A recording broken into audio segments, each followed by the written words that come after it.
Bueno, hermanos, un gusto de poder estar con ustedes este martes. Y el Señor puso en mi corazón compartir eh, una lectura que es extensa y seguramente algunos pensamientos que sean de utilidad para nuestra vida en el Salmo 90.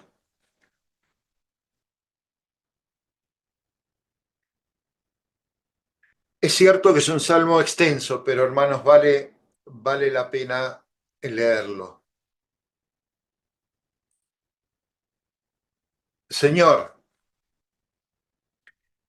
tú nos has sido refugio de generación en generación.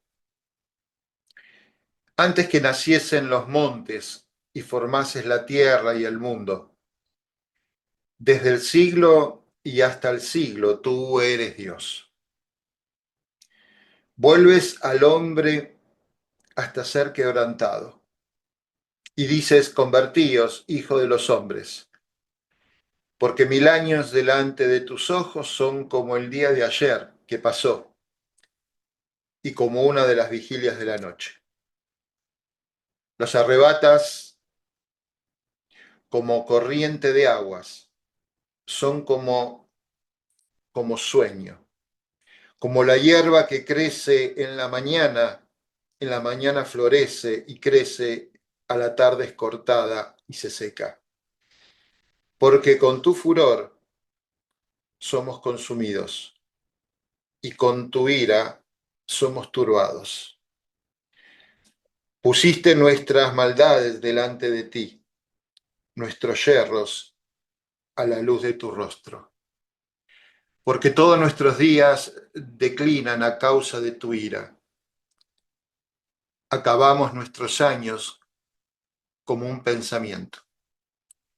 Los días de nuestra edad son 70 años, y si en los más robustos son 80 años, con todo, su fortaleza es molestia y trabajo, porque pronto pasan y volamos.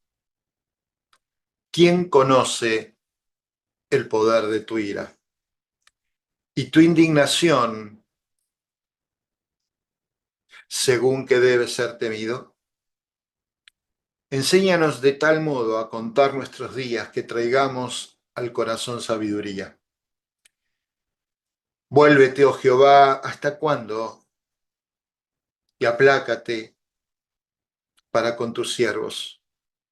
De mañana sácianos de tu misericordia y cantaremos y nos alegraremos todos nuestros días. Alégranos conforme a los días que nos afligiste, y los años en que vimos el mal. Aparezca en tus siervos tu obra y tu gloria sobre tus hijos. Sea la luz de Jehová nuestro Dios sobre nosotros, y la obra de nuestras manos confirma sobre nosotros. Sí, la obra de nuestras manos confirma. Queridos hermanos, este extenso salmo, cuando uno estudia la escritura, entiende que el libro de los salmos tiene divisiones. Este es el comienzo de la cuarta división que hay en el libro de los salmos. Y aunque parezca mentira, es el salmo más antiguo de todos. O sea que es el que primero fue escrito. La misma inscripción en nuestra Biblia dice que fue un salmo escrito por Moisés. La mayoría de los estudiosos en las escrituras coinciden que Moisés escribió 2 salmos.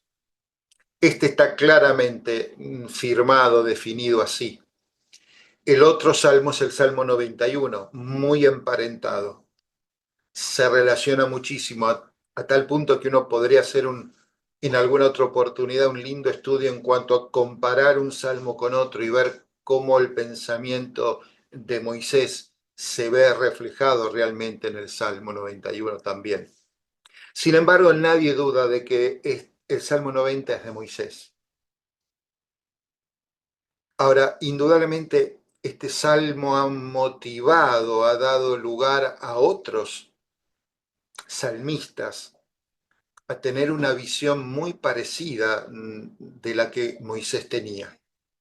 ¿Cuándo fue escrito este salmo? Nos interesa saberlo para entender un poco el contexto. Indudablemente fue escrito en momentos de grandes desafíos, en momentos donde el pueblo de Israel estaba atravesando por grandes pruebas, en momentos donde el pueblo de Israel era testigo de grandes manifestaciones del poder de Dios, pero al mismo tiempo el pueblo de Dios, el pueblo de Israel podía contemplar la gran fragilidad del ser humano, la gran mortandad que había en el pueblo a causa de la desobediencia y a causa de la ira de parte de Dios. Cuando uno estudia el contexto histórico, uno se da cuenta que este libro fue escrito, este salmo fue escrito durante el éxodo, durante el peregrinar, después que Israel fue sacado con mano poderosa de Egipto rumbo a su tierra, a la tierra que Dios le había provisto. Uno lo puede encasillar muy directamente con el libro de Números. Hay mucha similitud en la introducción, en las expresiones. Es un claro reflejo de lo que es peregrinar en el desierto. Y hermanos, la verdad que nosotros también estamos atravesando por situaciones complicadas. La sociedad que nos está tocando vivir, como decía en la oración, nos está asombrando. Eh, Cada vez vemos cosas que creíamos que no íbamos a ver y las estamos contemplando. Están más cerca de lo que nosotros imaginábamos. Estamos viendo mortandad por hambre, mortandad por enfermedades, mortandad por guerras. Tal vez no nos están tocando a nosotros en forma directa, pero la humanidad lo está sufriendo, la humanidad lo está padeciendo. Y cuando uno se enfrenta a este salmo, uno entiende la amplitud del pensamiento que Moisés tenía, lo vasto del concepto que Moisés tenía de Dios. Y al mismo tiempo expresan estas palabras, aunque a veces parecen duras, una forma maravillosa de declarar lo que es Dios y lo glorioso que es Dios y lo maravilloso que es Dios. Si uno lo lee y lo relee, puede hasta interpretarlo como una verdadera canción de realidades del hombre, realidades del ser humano, así como él quiso plasmar la realidad del pueblo de Israel. Nosotros podemos llegar a entender que también es parte de nuestra realidad. El versículo 1 y el versículo 2, maravillosos versículos. Podríamos ampliar cada uno de los versículos, pero nos llevaría mucho tiempo.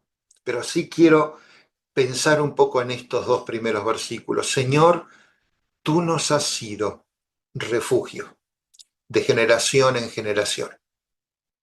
Saben, nuestra versión lo ha traducido así. Me gusta más la Reina Valera revisada, me gusta más los originales en hebreo, porque no utiliza la palabra refugio, utiliza otra palabra en su lugar. Señor, tú nos has sido morada, dice el original, morada, de generación en generación. Hermanos, antes de entrar a algún resumen o a un compendio de puntos importantes a destacar de este salmo. Me gustaría entender qué es una morada. La morada, creo que todos entendemos, es el lugar donde uno vive. Ahora, Moisés declara que Dios ha sido morada, hogar de los seres humanos desde que han estado en la tierra. Él dice, antes que nacieran los montes y que formases la tierra y el mundo, desde el siglo hasta el siglo, tú eres Dios. Tú eres hogar del ser humano. Tú eres morada del ser humano. Lo que el salmista Moisés está tratando de decir, que todas las generaciones tienen la posibilidad de vivir continuamente en Dios, vivir continuamente dependiendo de Dios, vivir continuamente bajo el control de Dios. Ese era el deseo de Dios desde un principio. Ese fue el deseo que Dios tenía cuando creó a Adán y Eva. Ese era su plan. Dios lo creó a su imagen y a su semejanza. Pero indudablemente el ser humano tomó una decisión equivocada. El ser humano pecó contra Dios, hizo iniquidad, fue desobediente.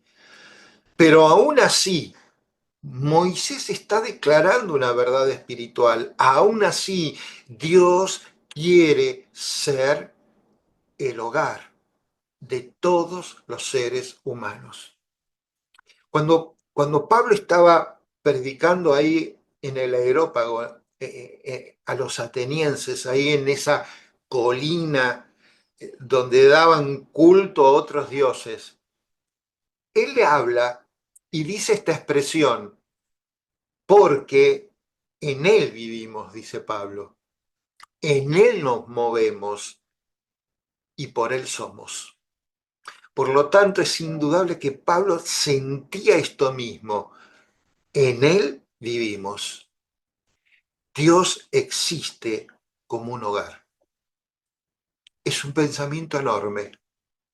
Es un pensamiento que el pueblo de Israel nunca supo disfrutar. El Dios de la historia se preocupó y se preocupa por cada uno de nosotros.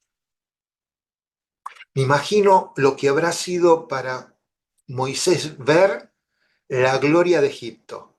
Me imagino lo que habrá sido codearse en el ambiente de los faraones. Me imagino lo que habrá sido para Moisés ver a aquellos que vivieron casi como dioses, pero morían.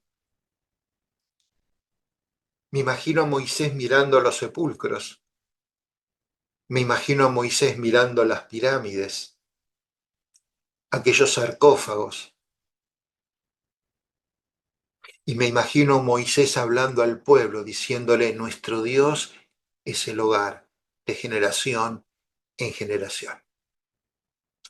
El Dios de la creación, el que formó el cielo, el que formó la tierra, el que creó el mundo. Cuando uno va al original del texto, no dice en realidad de esa manera, no dice mundo, dice tierra, da a entender lo que Moisés después describió en Génesis. Cómo fue el proceso de creación y cómo Dios fue separando de las aguas la tierra y cómo se fueron levantando los montes y cómo Dios preparó esa habitación para el ser humano y cómo Dios puso a Adán y a Eva como corona de la creación. Pero Moisés va más allá de lo creado y dice, desde el siglo hasta el siglo tú eres Dios. Se mete con algo que el ser humano nunca pudo controlar, y es el tiempo. Y qué lindo es pensar que nuestro Dios, más allá de lo que ha creado, está por fuera de todo eso. No se rige por nuestras leyes, no se rige por las leyes de la física que conocemos, por las leyes que mueven en el universo. Dios está más allá de eso. Dios está por fuera porque Dios es el creador de todas las cosas. Y hermanos, en virtud de esto, me gustaría compartir algunos pensamientos concretos de este salmo, que nos sirvan para reflexionar, que sirvan para ayudarnos a orar, que sirvan para comprometernos más con nuestro Dios. Dice el salmo entonces: antes que naciesen los montes y que formases la tierra, desde el siglo y hasta el siglo, tú eres Dios. Hermanos, en medio de un mundo tan fugaz, tan cambiante, tan frágil, entender que nuestro Dios es la roca inconmovible, es el creador, es el que sustenta todas las cosas con su poder. En medio de un mundo que nos quiere envolver en una corriente de tiempo con una vorágine terrible que no nos permite pararnos, como si fuera la corriente de un río, donde los años se desvanecen, donde los meses pasan, donde los días se pierden. Y dice Moisés que son como un suspiro, y lo describe como una flor que florece por la mañana y que después se seca. Detenernos, hermanos, a pensar que mi Dios es eterno y que Él quiere esa eternidad compartirla conmigo. Hermanos, nos tiene que llevar a la alabanza, a la adoración, al deseo de orar y hablar y comunicarme con este Dios. En un mundo frágil, mi Dios es una roca firme. Cuando escribe Moisés en Deuteronomio, dice: el eterno Dios es tu refugio. Hermanos, que nuestra oración sea así. Y acá abajo dice: los brazos eternos. Ese brazo eterno, aunque no lo veamos, dice Moisés, es el que echa y destruye al enemigo. Es el que derriba las barreras.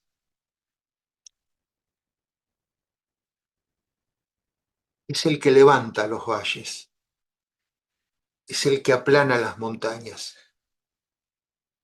Es el que tiene el control de mi vida, tal cual como lo escuchamos hace 2 martes atrás, con nuestro querido hermano Barceló, que nos hablaba de Isaías, que nuestro Dios nunca pierde el control. Hermanos, es maravilloso eso. Dice Isaías en el capítulo 26, confiad en Jehová perpetuamente. ¿Por qué? Porque Él es el Señor y en Él está la fortaleza de los siglos. Ahora, hermanos, también tenemos que ver lo que dice el versículo 12 del Salmo 90. Dice: enséñanos a contar nuestros días de modo tal que traigamos al corazón sabiduría. También, hermanos, este salmo nos ayuda a entender lo breve que es nuestra vida. Eso lo sabemos, pero a veces perdemos de vista la segunda parte, la urgencia del hoy. Nos quedamos con la brevedad de la vida, pero no nos damos cuenta de la urgencia, del poco tiempo que nos queda para cumplir con eso que el Señor está esperando que cada uno de nosotros hagamos. Hermanos, cada vez que nos reunimos para orar, nuestras oraciones reconocen que nuestros días son contados. Reconoce que nuestros días pueden ser cortos, que nuestra vida a veces es un soplo. Pero entonces, si con nuestra oración lo reconocemos, ¿por qué dejamos de lado el traer al corazón la sabiduría? ¿Por qué no aprovechamos cada instante para, para darle la gloria a Dios, para acercarnos a Él? Tal vez cada vez que nos acercamos nos vamos a sentir movidos a arrepentirnos, a confesar, a darnos cuenta que a veces le fallamos, pero hermanos, es lo mejor que nos puede pasar. Creer que tenemos el control nosotros es un error. Santiago escribía y decía también que nuestra vida es como una neblina, se desvanece con facilidad.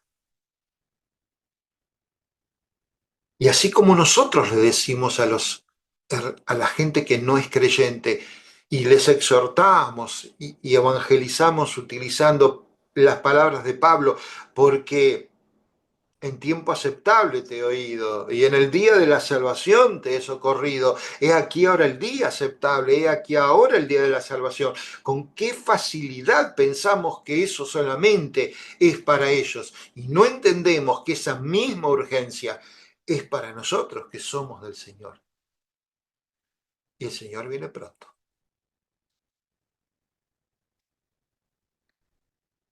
Y el tiempo se acorta. Y cuando uno ve el verso 8 de este salmo, dice: pusiste nuestras maldades delante de ti, nuestros secretos a la luz de tu rostro. Hermanos, este salmo también nos ayuda a entender, a detenernos un poco a pensar que va a haber un justo juicio, pero que también hay una gracia que no merecíamos y que hoy disfrutamos. Cada vez que nos reunimos los martes, en nuestras oraciones hacemos hincapié en esto y lo anunciamos y lo declaramos, que siendo pecadores fuimos justificados gratuitamente. Hermanos, no lo entendemos. Por eso es que nos podemos acercar, como dice el autor de Hebreos, confiadamente, cada martes al trono de la gracia, para alcanzar misericordia y para hallar gracia para el oportuno socorro. Hermanos, vamos a necesitar socorro. Dios ha sido refugio de generación en generación.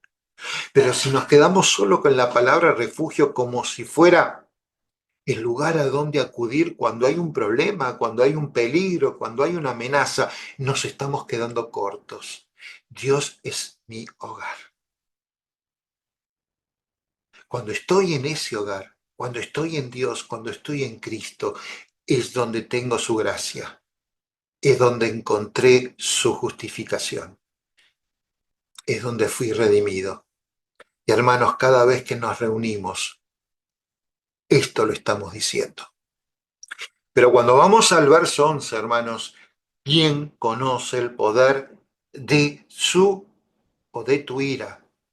¿Quién lo conoce? Y no solo dice eso, dice de tu indignación. Dios se enoja, Dios se pone mal. Ahora, hermanos, ninguna condenación hay para los que están en Cristo. Y eso lo tenemos muy claro. Pero el apóstol no se queda y dice los que no andan conforme a la carne, sino conforme al Espíritu. Hermanos, qué bendición saber que dependemos de Él, pero qué bendición saber que no estamos solos, que tenemos de su Espíritu. Y ese Espíritu es el que nos está mostrando que nos está faltando algo. Dejar que Él nos llene más. Darle todo el lugar que hoy a veces no le damos porque nos quedamos nosotros con esa parte que nos gusta. Tal vez porque tenemos esos pecados ocultos, que creemos que están ocultos, pero que están a la vista de Dios. Y que a veces no nos damos cuenta que si hay ira de parte de Dios y hay enojo, siempre el enojo y la ira de Dios en la Biblia es consecuencia del pecado. Siempre. No es Dios un ente ahí celestial que simplemente está para enojarse. No, no es esa la idea. Siempre en la palabra de Dios la ira y el enojo vino como relación a la rebeldía, al corazón endurecido y al pecado no abandonado. Y el pueblo de Israel los padeció. Hermanos, nosotros tenemos que aprender. Nos dejó de su palabra. Y dice el versículo 12, enséñanos a contar nuestros días, de modo que traigamos al corazón sabiduría. Y lo vuelvo a insistir, porque la palabra es muy clara. Santiago dice, pero hermanos, si les está faltando sabiduría, pedile a Dios, porque Dios está dispuesto a darla abundantemente y no reprocha. No reprocha si le pedimos una y otra vez sabiduría para vivir en madurez y en plenitud del Espíritu. Y dice Santiago, va a ser dada, es una promesa. Y Pablo no cesaba de orar y no cesaba de clamar por aquellos hermanos en las iglesias que fundó y dice, para que sean llenos del conocimiento de la voluntad, para que sean llenos de sabiduría y llenos de inteligencia, hermanos. Este presente siglo malo necesita cristianos sabios e inteligentes, maduros espirituales, que no se dejen engañar por la falsa enseñanza, por las falsas doctrinas, por los lobos rapaces que se van a querer meter para engañar al pueblo de Dios. Le pasó al pueblo de Israel, porque no supo acotar sus compañías y los pueblos con los cuales tuvo relación. Hermanos, seamos sabios, dejemos que el Espíritu nos ayude a crecer. No importa los años que tengamos, todavía Él quiere que crezcamos en Él. Para ir terminando, pensaba en el versículo 17. Qué hermosas palabras de Moisés. Sea la gracia de Jehová, sea la gracia de nuestro Dios sobre nosotros. Y la obra de nuestras manos confirma. Dice, sí, la obra de nuestras manos confirma. Hermanos, cada vez que nos reunimos para orar, hay una esperanza que nosotros transmitimos a través de nuestras oraciones. Y esa esperanza es que la obra de nuestras manos, Dios la quiere bendecir. No entendemos por qué, no entendemos cómo, pero es su deseo y es su promesa. Él quiere bendecir la obra de nuestras manos, siempre y cuando Él sea nuestra morada, siempre y cuando Dios esté sobre nosotros. Pensemos cuando Pablo escribía a Corinto y decía, miren, yo planté, Apolos regó, pero el crecimiento lo ha dado Dios. Así que ni el que planta es algo, ni el que riega, sino Dios que da el crecimiento. Ahora, hermanos, qué interesante que Dios esté esperando de nosotros, a su vez, esta humildad. Él quiere hacer grandes obras, Nos quiere bendecir de tal manera, pero al mismo tiempo quiere que mantengamos esa humildad y esa dependencia. Él quiere que no se hinche nuestro corazón de orgullo ni de vanagloria, sino que sea total nuestra dependencia de Él.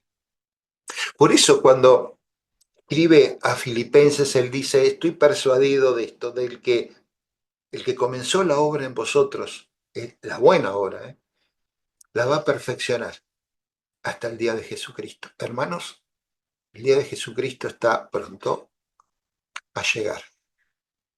Y el Espíritu Santo está obrando.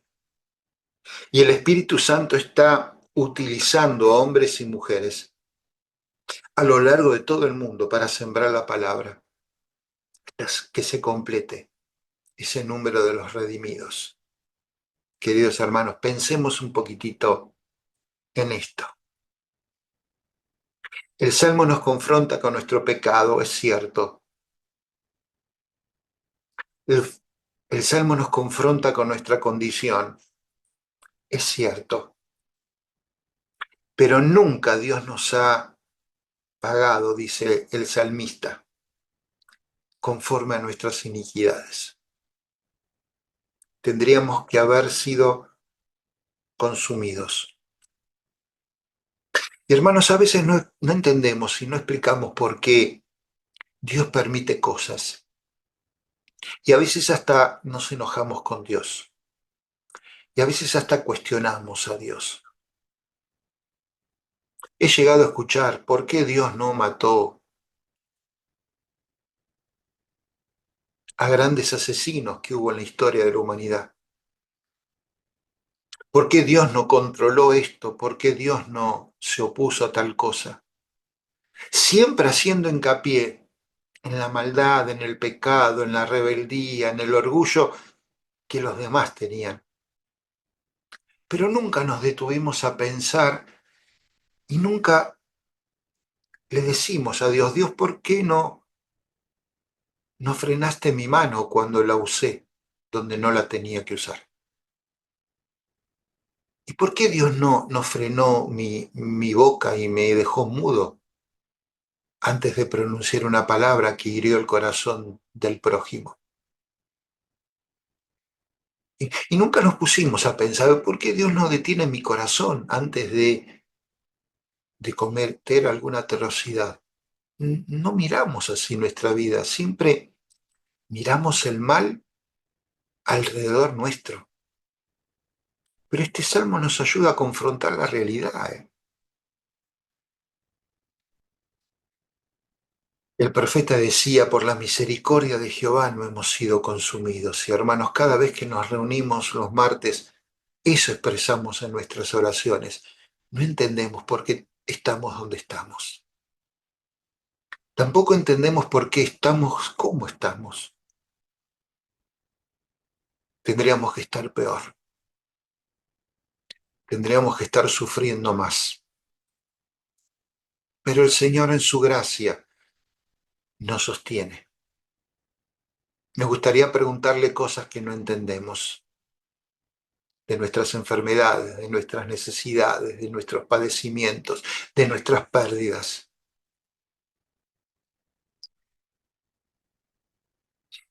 A veces no hay explicación, queridos hermanos.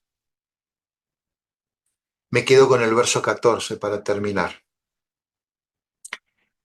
De mañana sácianos de tu misericordia y cantaremos y nos alegraremos todos nuestros días. Hermanos, el gran desafío del cristianismo es que el mundo nos vea disfrutando de la misericordia de Dios, que nos vea cantando alabanzas a su nombre, que nos vea gozosos y alegres, porque solamente Dios puede hacer ese milagro en nosotros. Y si por la noche, dice el salmista, dura el llanto, y hermanos, no tengamos vergüenza de llorar. si estamos pasando por pruebas que nos obligan a hacer eso. El salmista dice, a la mañana va a venir la alegría. Y Pablo se repetía permanentemente, me tiene que bastar la gracia de Dios. Queridos hermanos, que el Señor nos ayude a disfrutar este salmo, a leerlo en nuestras casas y a cantarlo como una verdadera canción de una realidad que supera la realidad del mundo. Es la realidad de Dios, porque somos sus hijos y estamos en Él. A Él sea la gloria. Amén.